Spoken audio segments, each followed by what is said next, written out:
So I don't know. What do you think about the theaters? We're starting the show, and then we'll get to the intro music later in a Okay. little bit. Sounds good.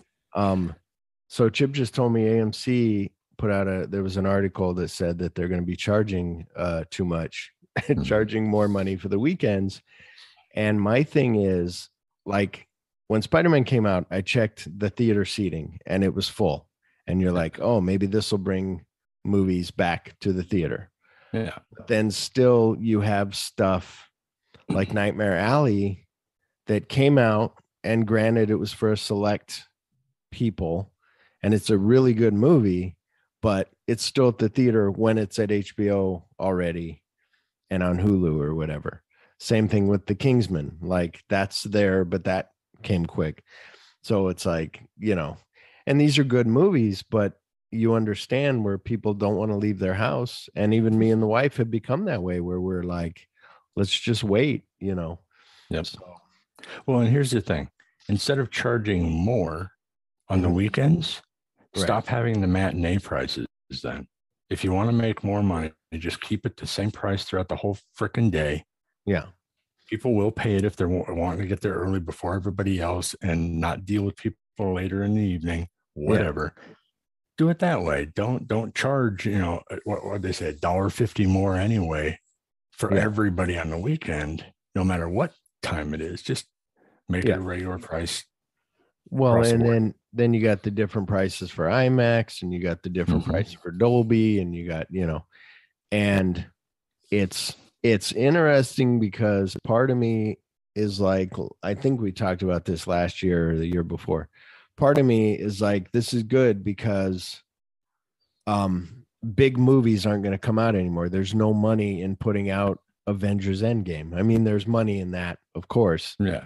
but meaning like it's going to be movies that you and I grew up with. Like I just mentioned that I watched The River Wild last night, like something like that. Even though that was a big budget movie, probably you had to pay Kevin Bacon, you had to pay, Mm-hmm. what's her name, that actress, Meryl Streep, Yeah. all these people, but more like gritty or regular kind of films will be made that'll be cheaper because they'll want to make their money back, but you'll have some good films. But also there's things where me and the wife watched a movie on Hulu called No Exit. It's a Uh-huh. one where the girl's got her hand up on the window, Mm-hmm. and it goes back to those 90s thrillers like I talked about, Shoot to Kill and stuff. It's one of those where this girl has to pull over into a rest stop to rest because there's a snowstorm going on. Yeah. When she's there, she finds a little girl, like a 9-year-old girl, with her hands taped and her mouth taped in a Damn. van. So then she goes inside and there's 5 people in there. Now, which one of these 5 people kidnapped this little girl? And so now she has to kind of play this game of like, who is it? And try to get the girl out. And there's no cell service. So it was one of those like little Yeah. fun little thrillers. And if that came out at the theater now, people wouldn't go see it. But you No. can sell it to Hulu, have it be a Hulu original and make your money, or Yeah. Netflix or whatever. But also with Netflix, they're putting out so much that you almost go, it's almost oversaturated. Well, and it's And you not just go, that they keep, because they're trying to put out too much shit. They're raising their prices up again. yeah, Everybody's raising their prices so that they have more capital, more money to throw into more, original shit. And yeah, it's like, well, how about you do what, most movie studios do, where they decide, okay, we have 5 big blockbusters that we release a year, yeah, and fuck off yeah. after that. It Stop, used stop, to be, it used to charging be like, everybody. yeah, it used to be like 12 movies a year and they'd put Mhm. them out. And, but now it's everything. It's saturated with the series that seem like a movie in itself. So Yeah. you're like, wow, you can do more in a series than you could in whatever. But yeah, it's just, I don't know. I mean, I'm hoping movies will come back. I like going to the theater, but also I enjoy just being at home and being like, hey, honey, you want to watch? Like, I didn't go see West Side Story because, I saw the original and fuck off. Yeah. But it's Steven Spielberg, and I've seen every Steven Spielberg movie. So I'm going to Yeah. watch this new one. It's 2 hours and 30 minutes.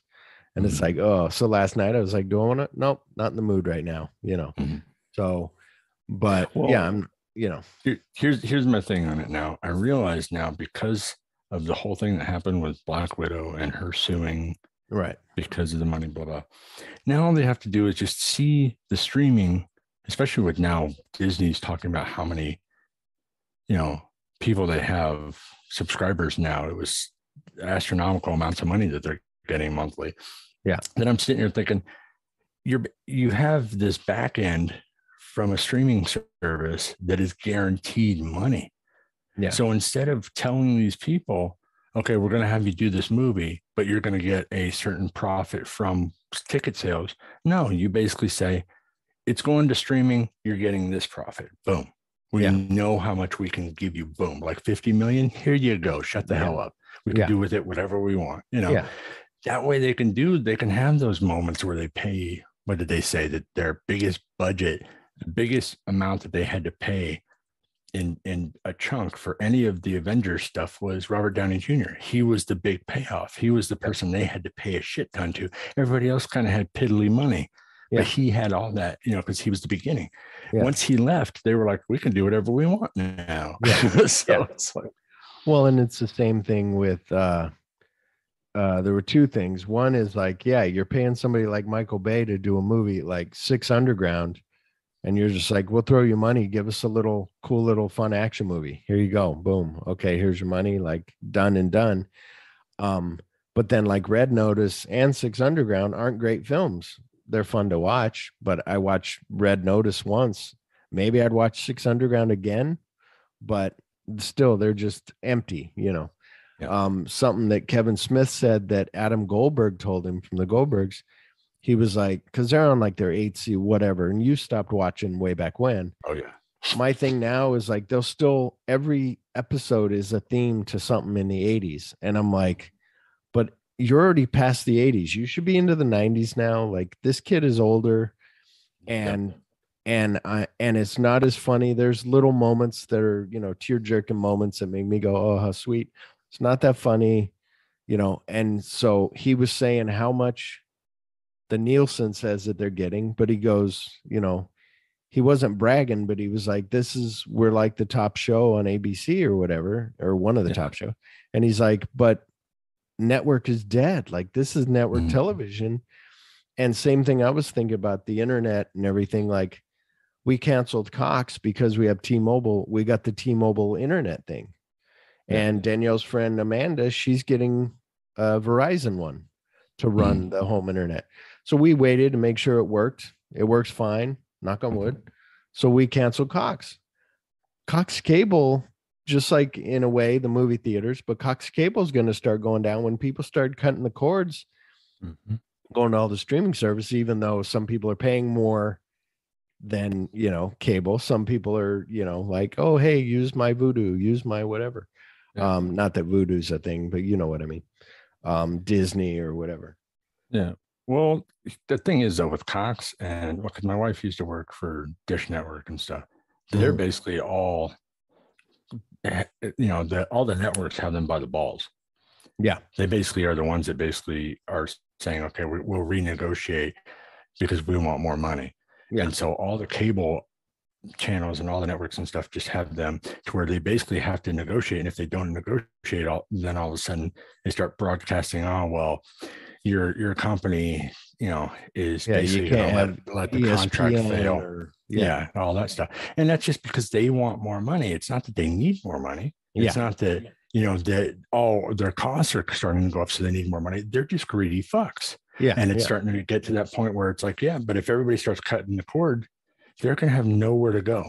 Yeah. Like, there's nobody to go to to actually say, hey, give me money. It's, I think it's the streaming. I think it's a good thing in a way, but also because you got something like Paramount Plus. Here's the good thing with maybe regular network TV is, so I have no TV, we canceled internet, but we have internet, but I have no cable, no TV channels.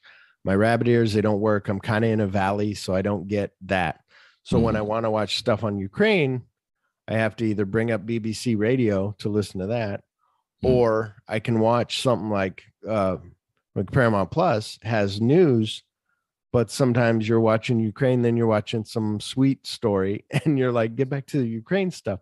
So that's the only good thing is maybe the news, but also with all these apps now, you can just go to CNN, go to Apple News, and look up whatever you need. And so it's interesting. I think it's a good thing for the movies. I'm not sure. For the movies, I still, I like going to the movies, but for special things. And maybe that's what it's going to be. A special movie you'll go to the theater and see. Something that's not that special. Like my wife was like, I can wait on Ghostbusters. So when I bought it, after I went and saw it, then I bought it and she was like, okay. And then she watched it and she liked it, but she wasn't going to go to the theater, to see it. So, but anyway, let's get on with our show, shall we? Alrighty. All right. Movies can have a lasting impression on you and bring back great memories. Certain images you will always remember. Things that have been with me all my life and keep getting added to with every movie I see. I will turn this place into the fucking Wild Bunch if I think you are fucking with me. 18 phone home. This is the end of your rotten life, you motherfucking dope pusher. You gotta be fucking kidding. Welcome to My Cellular Heart podcast, season 4, episode 134. This is a podcast where we take two films, bring them together over 2 episodes by one topic or theme. This week, Being a Cop, Part 1, The Hard Way from 1991. I'm your host, Phillip Duke, and I'm here with his cousin Chip. Hello, everybody.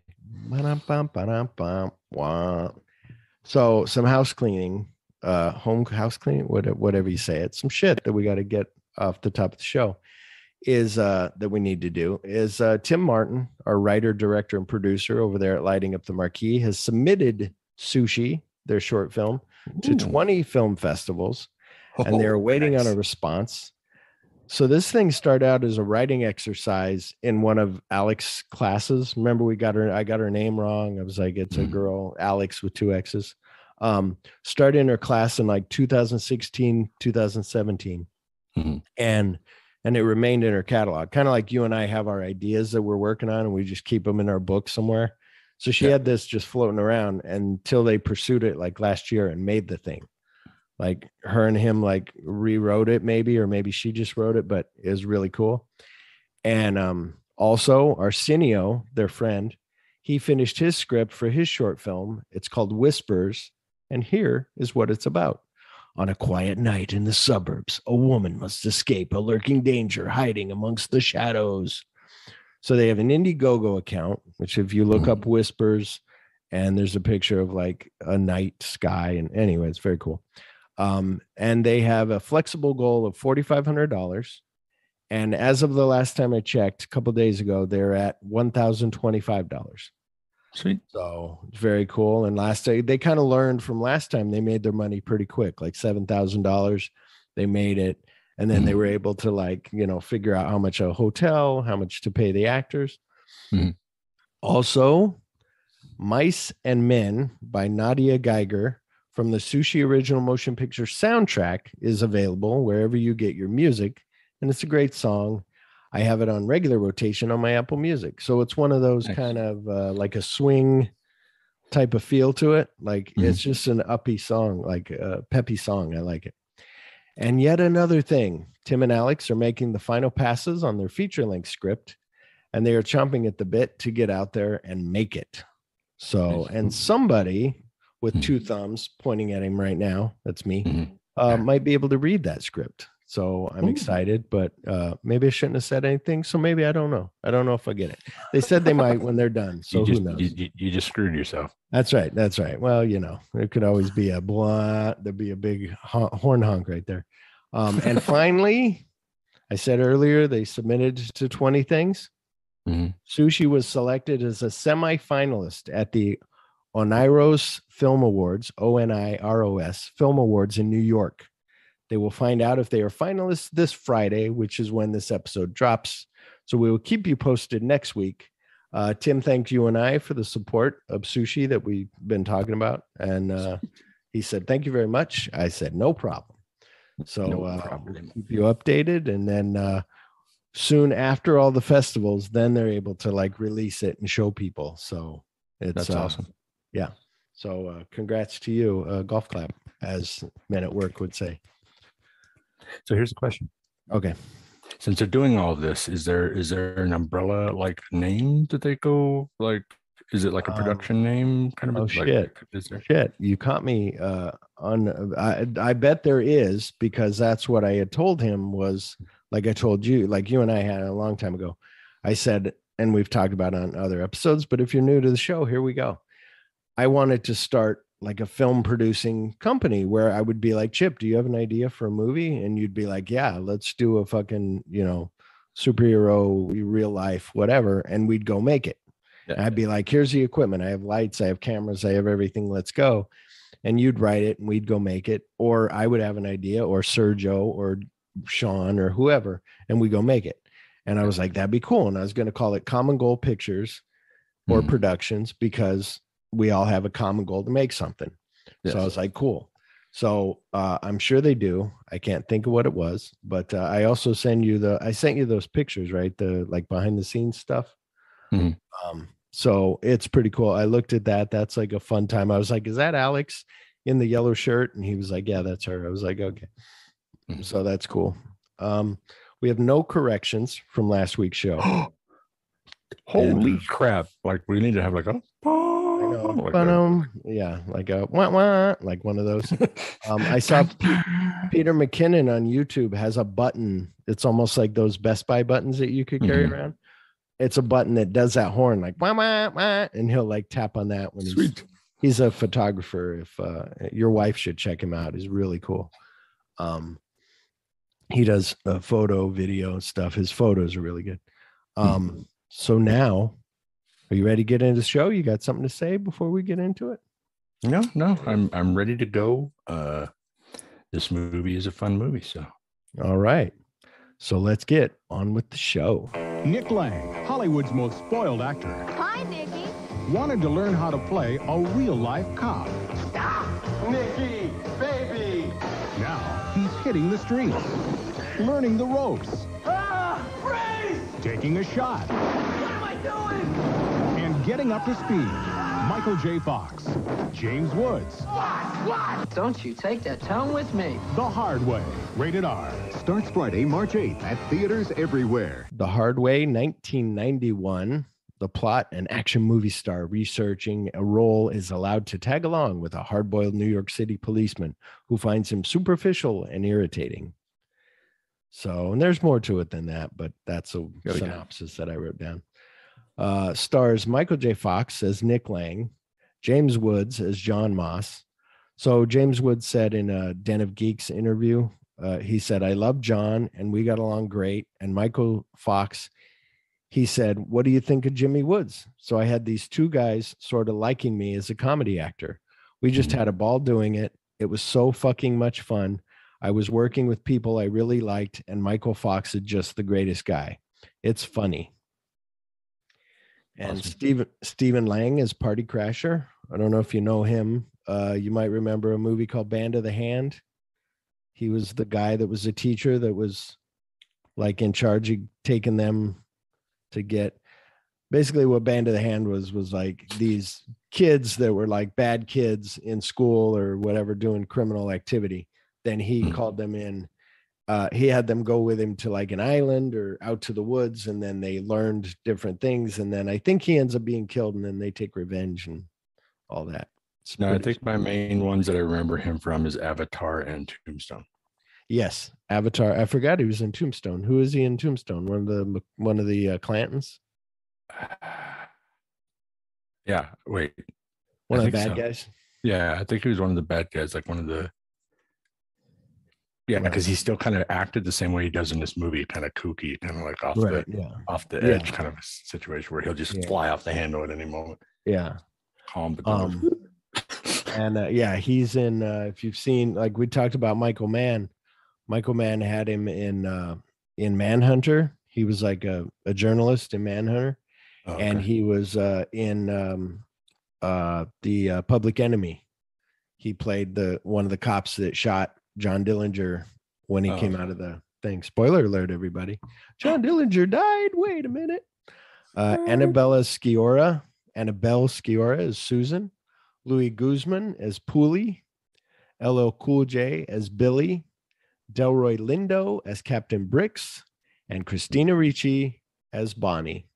So it was funny for some reason. I was thinking of, don't forget what you were going to say. I was thinking like, oh, Christina Ricci's in this. And I didn't really think of the year and her. So I was just like waiting for a teenage girl to that's show exactly up. what I was going to say. Is And I was then sitting all here of a trying to rack sudden- my brain, like, And then all of a where is sudden she in this? I'm like, honey, this might be before Adam's Family. Like she's way young, you know.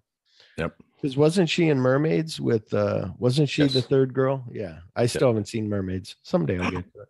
What? I know, right? What? It's written by is that what you were gonna say about Christina Ricci? Yeah, because when I saw it, I was like, oh wow. And then I was thinking, wait a second, I don't remember her at all. And then the little girl shows up and I was like, oh damn. Yeah. Written by Michael Kozel and Lem Dobbs. They came up with the story, and Lem Dobbs and Daniel Pine wrote the screenplay. Directed by John Badham. You might know him from Stakeout, Nick of Time, Point of No Return, and many more. Yes. And now we get to Recasted. What do you got there, Chip? I'm gonna let you go first, buddy. this time. You All always go right. first. Damn you. I know. That's what you say, but You're the lead. So- Show me your movie awesomeness. my recasted dick. Here we go. Yes. Recasted with John, what's that guy's name? John Holmes. I got John Holmes dick. So Nick Lang, who is Michael J. Fox character. I got Zac Efron. Okay. I thought about him for a second and I was like, because he's got the He does comedy. enthusiasm. Yeah. John Moss, Tom Hardy. That's what I have. That's interesting because I kind of had a hard time. I was like, who is tough and could be a cool, like not a Tom Hanks, not a whatever, but somebody who's tough. And I'm like, oh, The only reason why I came up with Tom Hardy was I had to come up with who was going to play the Michael J. Fox part, the Lang part first, to figure out who the actual. Oh, right. Yeah. Because I couldn't do it with just figuring out who the cop was first and then going backwards. It was like, no, you have to know who the personality is, who has to deal with that personality, who has to deal with that person, basically. Yeah, exactly. Now, Party Crasher, I got an actor that not a lot of people like, or maybe it's just his Joker that they hate, but Jared Leto. If you saw Dallas Buyers Club, or there's a movie called Chapter 27 where he plays the guy that killed John Lennon. Yeah. He does really good, and everything Jared Leto's in, he does good. Sometimes you're like, it's a little too much. I wouldn't have brought that much, but okay. Yeah. But I could see him being that craziness. I like that. And Captain Bricks, Peter Weller. Nice. I thought, I was like, I don't want to whitewash this whole thing, but too late. But I was like, I'm going to go that way. But yeah. So what do you got? Well, we already know that I got Tom Hardy also for John Moss. Cool. I don't really know if you know this guy very well to play Nick Lang. Darren Criss. No, I don't. Okay. What is he? He was from Glee. Mm-hmm. He went on to do a lot of stage stuff, but he's also a singer, has his own music out and stuff like that. But he was in the Versace movie. I didn't watch it, but I think he might have been the killer or something. Yeah, I haven't watched it yet. He might be. Yeah, there was like two guys. Yeah, that whole thing. But he was the one that I think was up for an award or something. But yeah, you'd have to look him up. Just Darren Criss. Yeah. Not knowing him and not seeing anything, then you're not going to understand how his personality, his mannerism would work. Yes, yeah, because he would be that annoying person, like to the but be able to pull off the seriousness of it at the end. Yeah. For the Party Crasher, I have Paul Bettany. Oh wow! Oh, see him be weird. Have we ever seen him be like off the chain? We have in the what's it called, the from the book where he was whipping his back. Oh yeah. Da Vinci Code. Yeah, Da Vinci Code. Yeah. Oh yeah. Like where he's a little. Yeah. He's got the hair at that time like that. Yeah. And it was like he was the first person that when I started watching the movie that I had right away. I knew exactly who was going to play the part. The other ones took me quite a while. Yeah. It was him, just boom, right away. I was like, Paul Bettany, perfect. For Captain Bricks, I have Sterling K. Brown. Didn't that guy die recently or not? Okay. Who's the one that died? There was anyway. Yeah, he's really good. I like him a lot. Who was that one that died? Anyway. No, it's weird because that guy that died, that passed away, he was if anybody plays Battlefield, the new Battlefield 2042 or whatever, they made him into a character before he passed away. He was a character that you get to play as, that you unlock and play as. So it's weird to see him and his voice and everything like that, knowing that he passed away not long after that. Yeah. Wow. No, that's cool. So there's some corrections we'll have to make. So how did this movie come into your life? I think I may have went to the theater to see it. I know I did. Yeah. I don't remember if it was with you or who it might have been with. I know that you and I both loved Michael J. Fox. Yeah. Like, watched Family Ties every night, every Tuesday, whenever it was on. And then that's why we knew from when we got to Buckaroo Banzai, we were like, hey, that's a guy that sings a song for the thing with Courtney Cox. Yeah. Yep. From Family Ties. And then when I had somebody tell me you should watch Trick or Treat, a horror movie from Halloween. And I was like, that one with Skippy in it? No, that's another Trick or Treat. This was Trick or Treat, like from 2015 or 2012, 2007, maybe. But I had the guy from Planes, Trains, and Automobiles was, she didn't scream or nothing. But anyway, yes. So I went and saw this in the theater. And then I saw after that, either I rented it.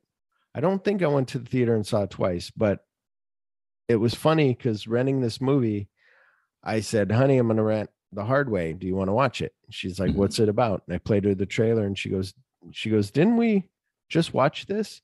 And I go, if we did, I feel really bad because I don't think I've seen it for 25 years. And then we start to play it and she doesn't remember. I think before, like I had maybe mentioned one time when it was on HBO or one of those channels, it was available. And I was like, here's this movie. So, but anyway, that was what was interesting was I hadn't seen it all this time and there might be a reason why, but not jump ahead. Yeah. So now are you ready to get to some listener opinions? Yes. Well, you gotta have an opinion. Well, opinions are like assholes. Everybody has one. I hated this movie. Yeah, well, that's just like your opinion, man. I like it! Opinions vary. Dave at Movie Chatter Podcast wrote, never saw it. Don, his brother at Movie Chatter Podcast, wrote, missed that one. So this is where, as I was putting it out, like everybody tell me, I put out on Instagram every week, like, let me know what you think of this movie. And there was nothing. It was crickets. There was a lot of likes. And that's one where, even Brant, I was like, Brant, you got something to say? He's like, I don't think I ever saw it. Let me know if it's worth renting. I said, okay, I'll let you know. So, but some of these you don't have to rent. You can just listen to the show and do it that way. But for $4, not bad. Yep. All right. You ready to discuss this thing? Yes. All right. A serial killer vigilante known as the Party Crasher telephones the police, notifying them that he is about to kill another person at a nightclub, daring them to stop him. So I love Stephen Lang. Like when I saw him in Avatar, I was like, oh, I love that guy because I'd seen him like through his career. And sometimes you're like, oh yeah, he was in like Band of the Hand. You're like, oh yeah, that was the guy. Holy shit. And it's those. And then he was in that. Did you ever watch that movie where he plays a blind guy? Don't Breathe. And these two kids break into his house, 2 or 3 kids. And so he turns off the lights. They can't see shit, but he knows the layout of his place. And then it gets darker when there's something else in his basement. Very cool. Anyway, everybody's check that out. There's a I'm having flashes of Silence of the Lambs, but whatever. Maybe a little darker than that, like a woman who he's trying to impregnate. Let's say that he's got her locked up and tied to a bed. Yeah, it's crazy with the turkey baster, I think. But yeah, that was one where I was like, oh, I thought this was going in one direction with him being like, don't break into my house. Yeah. Then all of a sudden she goes down into the basement. It's like, what the fuck is going on? And you're like, holy shit. Anyway, the first one's really good. I haven't seen the second one yet. First one's really good. Police converge on the nightclub, but the officers, including cynical New York Police Detective Lieutenant John Moss, are unable to stop the murder. The party crasher flees in the ensuing chaos, and Moss is thrown off a car while trying to stop the killer. While Moss has his injuries tended to, he makes obscene comments to the media, which my wife made to me as well while we're watching this. She's like, yeah, suck a bag of dicks or whatever he said. I forget what he said. Nice. Yeah, well, she's like, do you have something to say? Anyway, I forget. In Hollywood, Nick Lang is a pampered and capricious movie star who is best known as Smoking Joe Gunn, the Indiana Jones-like title character in a series of highly popular action films. In order to be taken more seriously as an actor, he is vying for the leading role in the heavy cop drama Blood on the Asphalt, which is cool. Like, make that movie. Hello. Which he believes will be a more realistic role. Nick vows to prepare for the role by attempting to act as an actual police officer with the rest of the NYPD. After seeing Moss's outburst on television, Nick pulls strings with New York City Mayor David Dinkins to be assigned as Moss's new partner. So that was something that's a little like, he just kind of says to the captain, like, oh yeah, David Dinkins says hi or whatever. And you're like, I'm like, I think that's a mayor. Like, holy shit, which is funny. Moss wants no part of the deal, but is forced to comply by the captain, who is a Nick Lang fan. So I love that, where he's like, he goes, he wants a gun? No, get that fucking, what did he call it? It was a jizz something, jizz bag. Get that jizz ball in here. Yeah, that jizz ball in here. And then he brings him in here, and then he's like, jizz ball. What about jizz ball? Weren't you gonna say something to him? And waiting for him. And Nick's like, why don't you come down for the premiere? I'll have you stay at my house. And he's like, oh my God, really? My wife's a big fan. Like, holy shit. And he's like, yeah. And all of a sudden, Moss is just like, hello, like you were gonna yell it. And they're like, okay, bye, see ya. And it's like, motherfucker. And then later too, when he sees him and he's got the smoking gun 2 jacket on, he's like, oh my God. Well, that's part of why I thought that Sterling K. Brown could play that part, where it could be like a hard ass. Yeah. But then all of a sudden turn around and go, I love you. My wife loves you. Blah, blah, blah. And I'm like, yep, he could pull that off. Moss wants no part of the deal, but I said that already. To make matters worse, looking after Nick means that Moss will have to be removed from the party crasher case. And I like that part where LL Cool J is like, hey man, come here. I know you're off the case, but come here. Look what we found. This gun was by the same, when we busted those the dead Romeos, like these are the same guy, same gun. And is like, oh, and then the captain comes out of his office and he's like, oh, okay, yeah, okay, see ya, that was good, okay. And the captain smiles like he knows that he's still probably working the case. Yeah. Moss defies orders by continuing the investigation and repeatedly trying to ditch Nick, whose constant questions and attempts to mimic Moss's movement infuriate Moss. Nick wants to know what it feels like to be a cop, while Moss constantly reminds him that this is not a movie. Meanwhile, Moss is also trying to juggle a new romance with Susan, a single mother. The divorced Moss is unable to communicate with her or open up, and Nick offers advice to him on how to interact with women. Moss is embarrassed even further when Nick, as Ray Casanova, appears at a pizza parlor and is a hit with Bonnie, Susan's daughter, who dislikes Moss. That's who plays Bonnie is Christine Ricci. Yep. And I liked here how then it cuts to like them singing, walk like a man, talk like a man. And they're singing and they're just having a good old time. And James Woods is like so fucking annoyed. And he's like, and then when he gets in a fight with those guys, where I'm like, because my wife used to work at Mesa PD. So I'm like, can he just arrest them for being loud, like disorderly? She's like, yeah. I go, but whatever I said, she goes, She goes, yeah, he's disturbing. They're disturbing everyone. So if it's something uncomfortable for everybody, yeah, you can arrest him. But also I go, yeah, that guy pulled his pants down. Like, yeah, that's indecent exposure, like this whole thing. But I like, so then Ray Casanova takes him home. Michael J. Fox takes the girls home, and then he comes back and meets James Woods at the bar. And I love this part. This is what made me laugh, because James Woods is almost like Fonzie trying to say sorry, like I'm so. And when Fonzie did it, you laughed the first time, but when it kept carrying on through the whole Happy Days years of the show, you were like, okay, come on, like you should say sorry already. You should be over that. Yeah. Or love. You should be able to say love.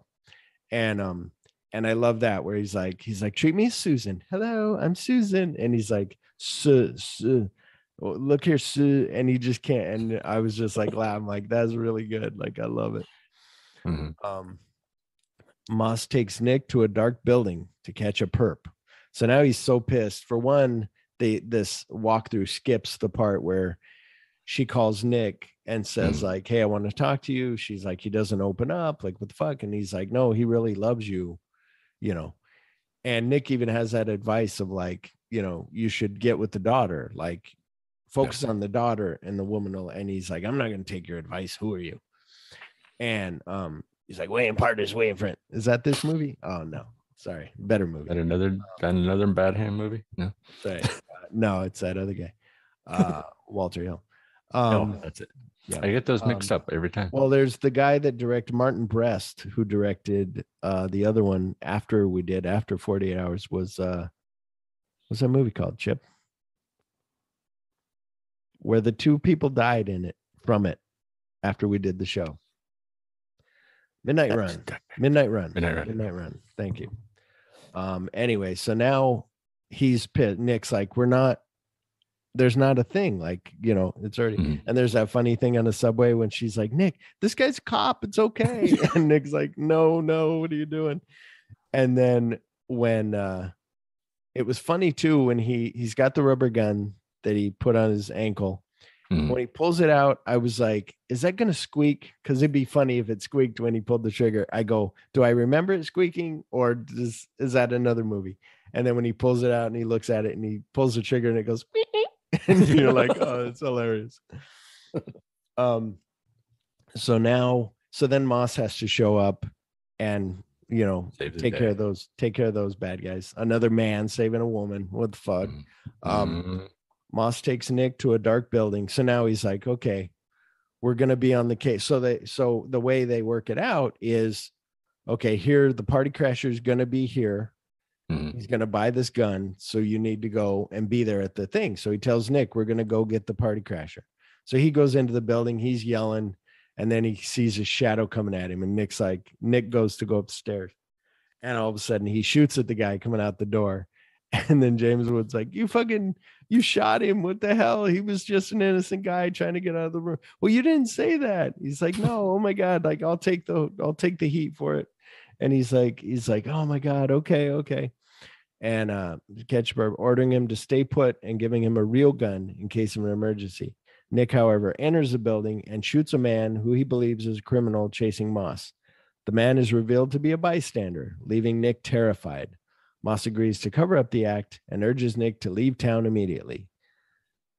So now Nick's like, he's at the airport and then he's like, what am I doing? I need to man up and I'm like, holy shit, that's a big thing for you to do, because that could be life in prison or whatever, you know? Yep.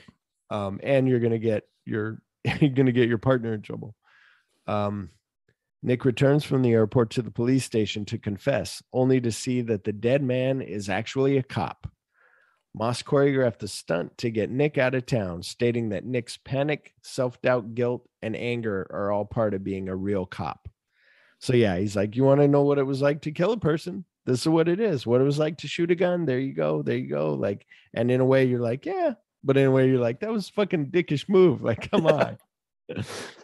Yep. Nick tracks Moss down and stumbles into a confrontation between Moss and the party crasher, during which he saves Moss's life. So he's at that movie theater and it's his movie, and Moss is just like rolling his eyes when he sees him on screen. He's like, oh my god, like Smoking Gun 2, like really. Not this guy again. Yeah. And then saves him from the party crash, during which he saves Moss's life. The party crasher is wounded, but he kills several people and escapes. After Moss is told by Susan that his unstable life as a cop will never allow them to have a relationship, he is visited by Nick.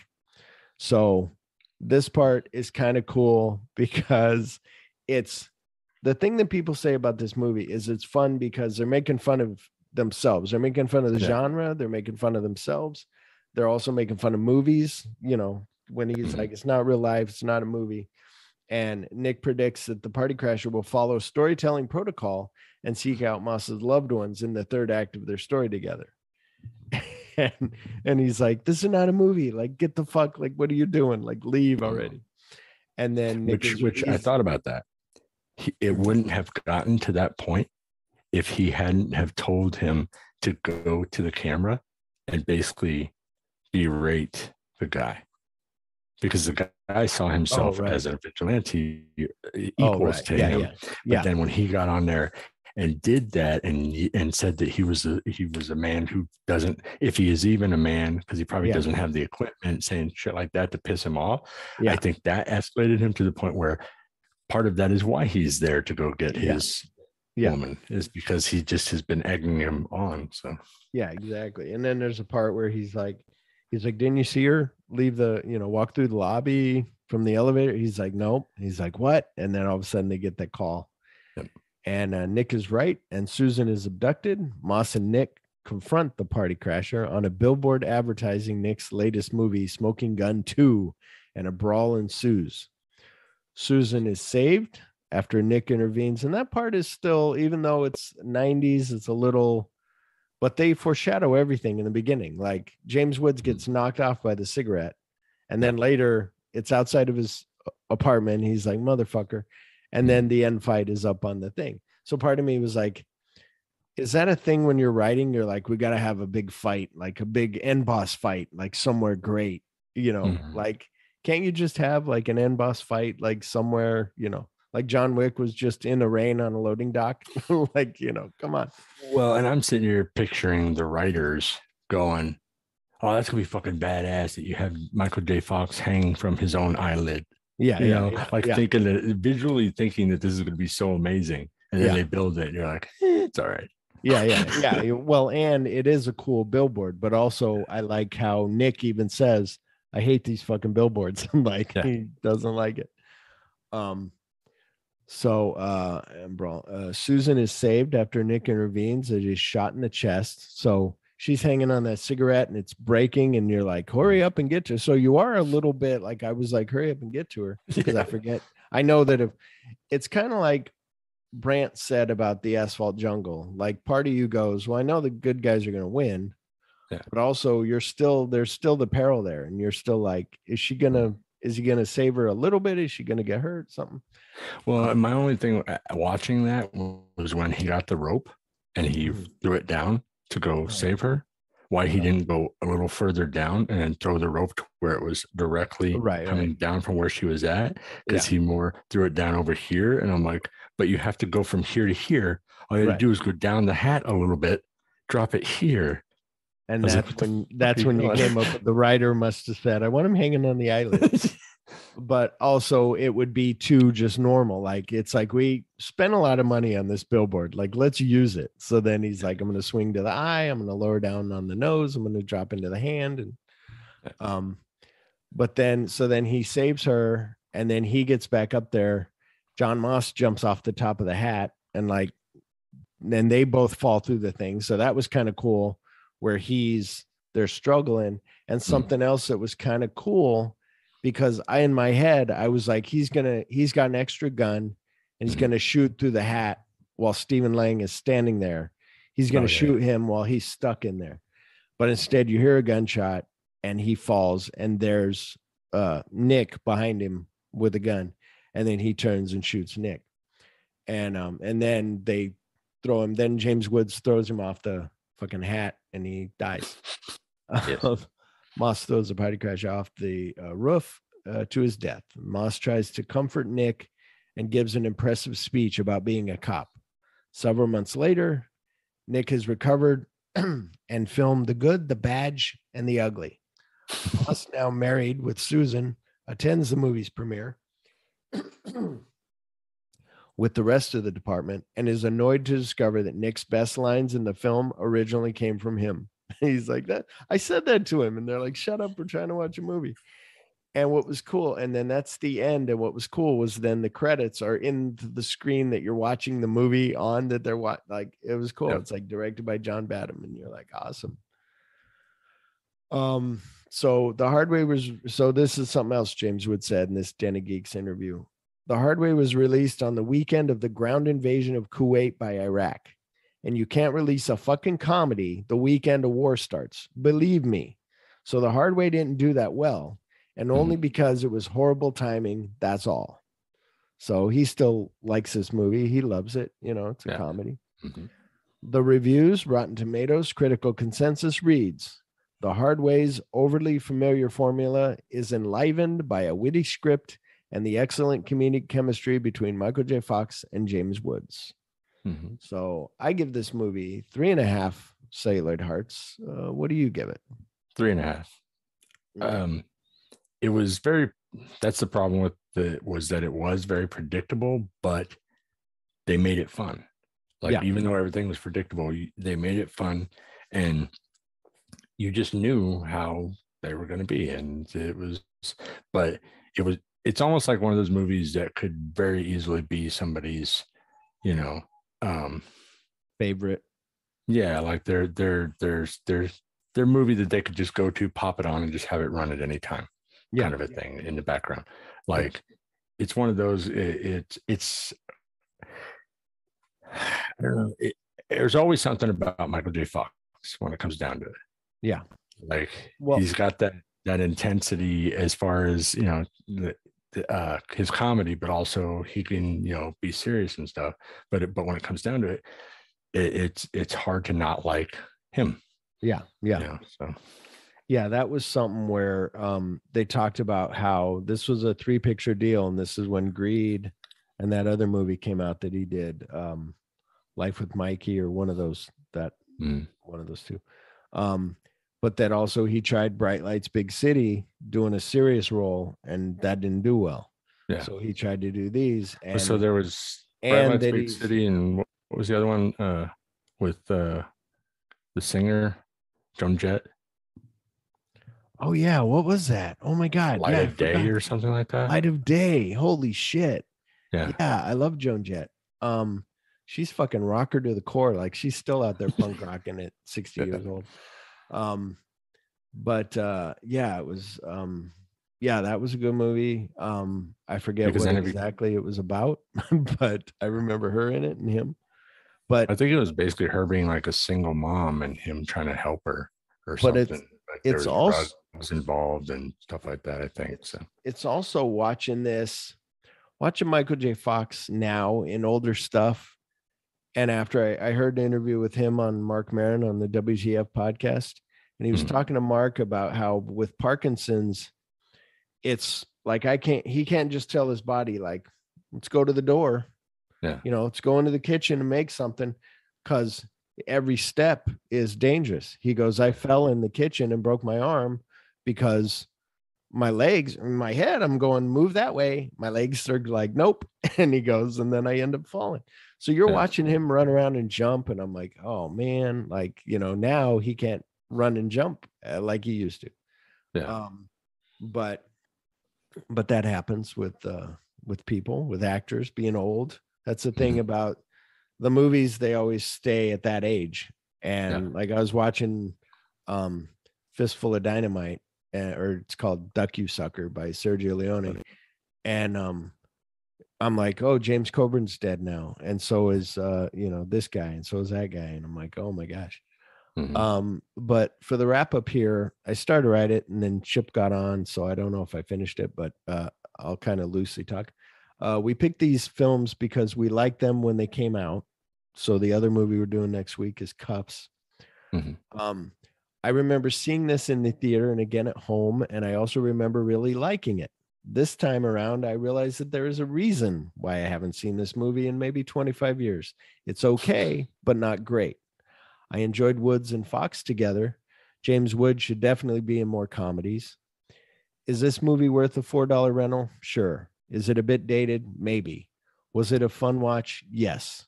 So it's like we said, like, as I'm watching this, I'm like, you know, the thing that we did, we ain't partners, we ain't friends. Like, give me 48 hours, give me 48 hours of Midnight Run all day, every day over this movie. They're good together, but they're trying to be either those movies or trying to be a little different. And it just doesn't quite work. It works, but it's not a fully formed ball. It's like, you know, it's a gooey center. It's kind of falling apart in your hand, but not completely. So yeah, this is, so that's why I give it that. And, so yeah, you have anything to add to that? I have to look up my film of the week. No, when it comes down to it, I think people should watch this because it is, you know, good for what it is. It's a fun movie. It's not I really don't think it's a waste of time, but it is one of those movies that you're not going to want to watch once a year type of a thing. You know, it's not like The Ref is for me, where I at least have to watch it once a year, at least. Yeah. Not more. It's it's one of those where, like, part of me was going, maybe I'll just buy it on Amazon. And then I'm like, no, because I haven't seen it for a while. And what if I spend the $6 for a DVD and it's not that good? But it's one of those where, like, Cuffs will be different. Cuffs I've seen more recent, but also it's a different movie, and it's just fun. And, you know, it's there's a little Ferris Bueller in there, and that's all I'll say about that. But yeah. So Phil's film favorite of the week is, what is it, Chip? What is it? Boxer from Shantung. So I got this. So for my birthday, I got those Shaw Brothers. Oh, okay. You can verbalize that look for the audience. Tell them what that look was. That look was, what the fuck? Where is Shantung? And my eyebrows were furled. I was like, what the hell is going on? And was that English? Yeah, exactly. Leaving the poverty of his life in Shantung to seek fortune in Shanghai, the boxer is instead drawn into a world of corruption, gang warfare, and evil, where his only protection is his famed fighting technique. So I got these Shaw Brothers movies, and some of these, and that movie was made in, let me tell you what year real quick, for anybody who's looking for it, 1972. It's available to watch on Amazon Prime for $2. Nice. You can rent it. So I've seen, so there was Fist of, no, dang it. Five Fingers of Death. Okay. That was the first one. We were on the cusp of a correction. We were so close. I know. Well, I knew that I was waiting for Chip to go Fist of Fury, and I go, no. But then this one, so I watched this one. This guy, he's like poor, he wants money. One of the rich guys comes up and is like, it's like, hey, and throws money down on the ground, says, if you can beat me, you can have that money. He ends up kind of beating the guy, but then he doesn't want the money. He's like, I don't want your money. And the guy's like, you want to come work for me? No, I don't want to come work for you. Like, I'm who I am. I'm going to be better than you and all this stuff. And so it's an hour in, and I'm going, and it's not in a way of like, drags, but I'm like, we're an hour in. I'm thinking it's almost an hour and a half. We're almost at the end. Yeah. And then I look and I go, oh, we're just in the middle, where now the guy, all the other people who are paying the different mobs are like, they're like, we'll give you the money because you'll protect us.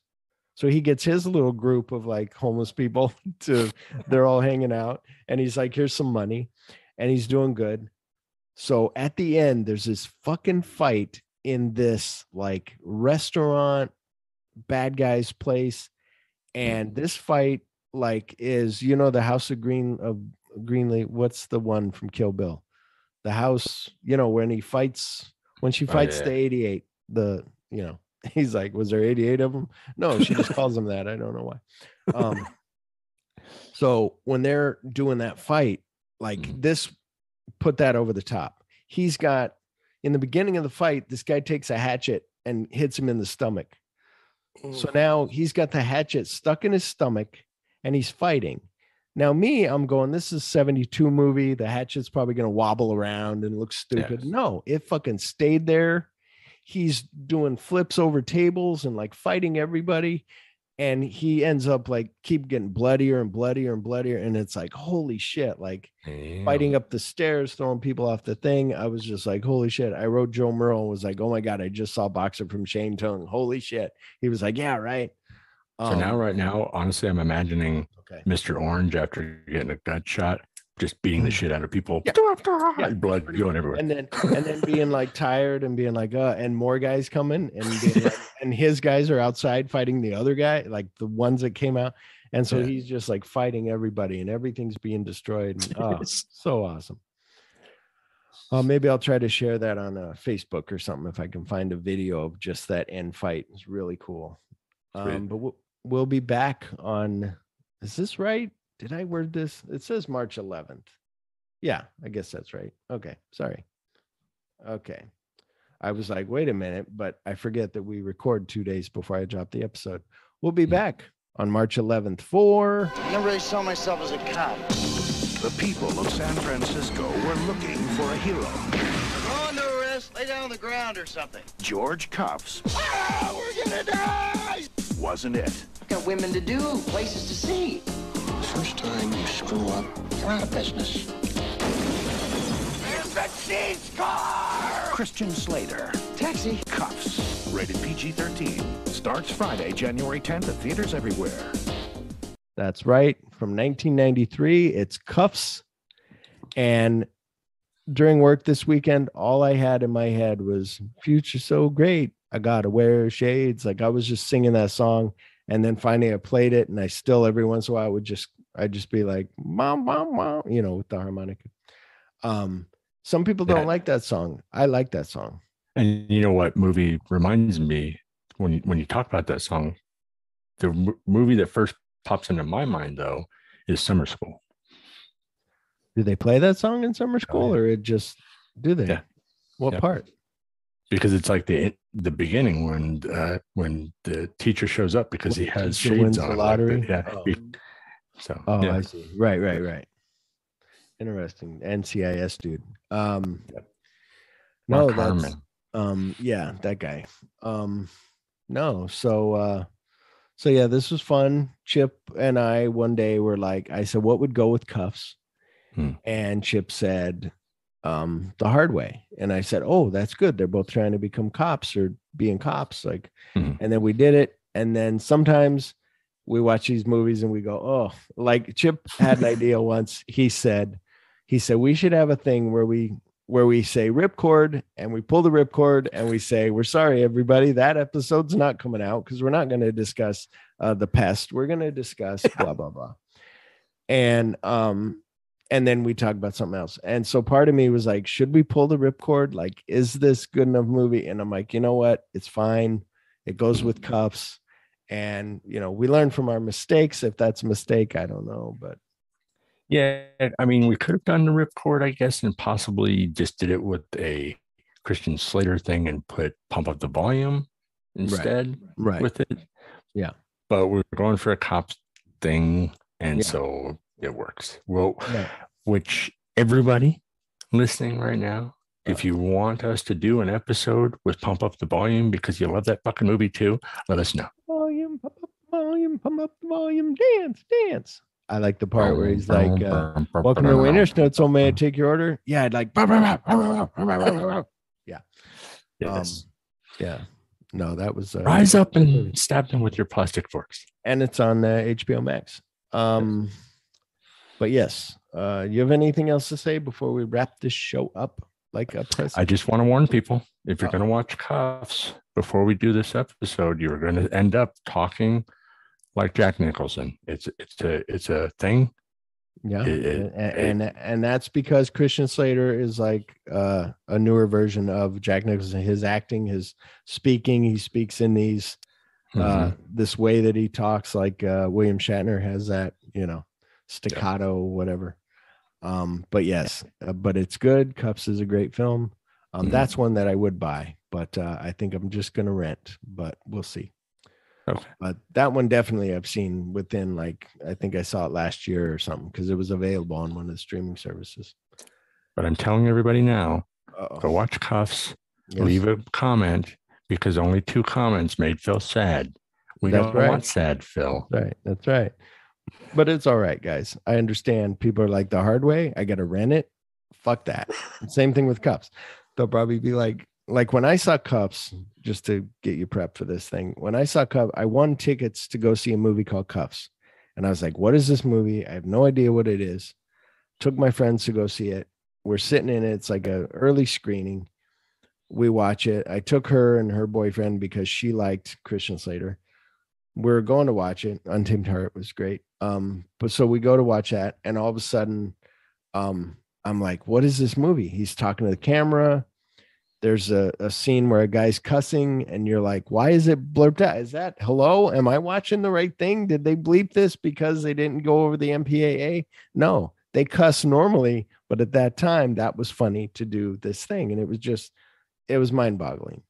Yeah, those were great times. I had tickets for Cuffs. I won tickets for The First Sign. Remember Lou Diamond Phillips? And I had tickets for Darkman, and tickets for Ed Wood. That Ed Wood experience was amazing. It was like almost a midnight showing, and people were just like, it was just the right people that were in that audience to like laugh at him in the sweaters, and it was great. But anyway, certain movies stick with you. They stay in your head and heart forever. So from all of us at My Celluloid Heart, keep watching movies. Got anything to say, Chip? Goodbye, peeps. See you later. Yeah, jizz balls. Can't carry guns if you're just riding along with a cop. You can't have a real gun. All right. Bye, everybody. Bye-bye.